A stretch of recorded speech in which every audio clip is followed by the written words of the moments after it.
کاملین کے سامنے فلسفہ نہیں چلتا۔ ہمارے چینل کو لائک کریں، سبسکرائب کریں اور بیل آئیکن لازمی پریس کریں۔ ایک بزرگ ولی اللہ نے شیخ بو علی سینا سے فرمایا کہ تو نے علوم عقلیہ اور فلسفہ میں اپنی ساری عمر برباد کی، آخر کس مرتبہ تک تو پہنچا؟ شیخ بو علی سینا نے فرمایا کہ دن میں مجھے ایک ایسی گھڑی اور ساعت کا علم ہے کہ اس گھڑی میں لوہا آٹے کی طرح نرم ہو جاتا ہے۔ بزرگ نے فرمایا جب وہ ٹائم اور گھڑی آئے تو مجھے بتانا۔ چنانچہ شیخ بو علی سینا رحمہ اللہ نے وہ گھڑی بتا دی اور ہاتھ میں لوہا لے کر اس میں انگلی داخل کر دی تو انگلی اس کے اندر دھنس گئی۔ وہ ٹائم اور گھڑی گزر جانے پر اس بزرگ نے شیخ بو علی سینا سے فرمایا کہ اب اس طرح لوہے کے اندر پھر دوبارہ انگلی داخل کرو۔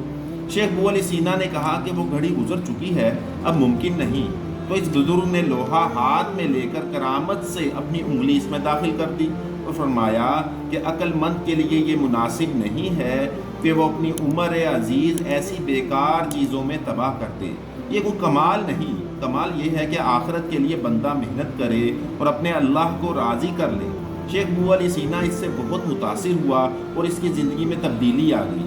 مرد الموت میں دل سے توبہ کی، اپنا مال فقراء میں صدقہ کیا اور اپنے تمام حقوق ادا کر دیے اور کثرت کے ساتھ تلاوت کرنے لگے۔ چنانچہ ہر تیسرے دن ایک قرآن کریم ختم کرتے تھے اور جب اس کا انتقال ہوا تو صحیح بخاری شریف ان کے سینے پر پڑی ہوئی تھی۔